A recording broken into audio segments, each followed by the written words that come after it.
We're going to talk about workcation.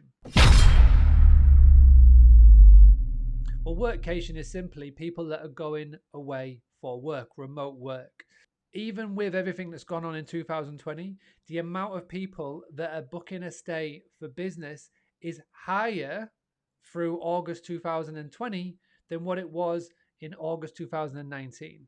The word remote work or work remotely, that phrase, that keyword has tripled in reviews in 2020. So this is something that is definitely happening, and I don't personally see this trend stopping anytime soon.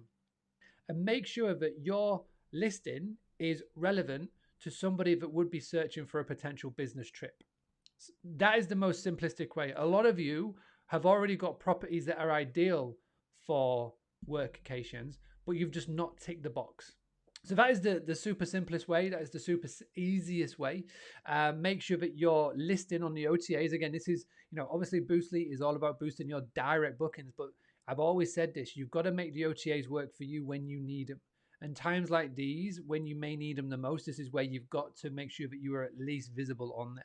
Look at localized groups and just search for the conversation to see who is asking questions. In every Facebook group, you've got a search bar and you can just type in a couple of keywords. It could be accommodation for business, or work away, or whatever you want to put in there. Have a search and see what people are talking about.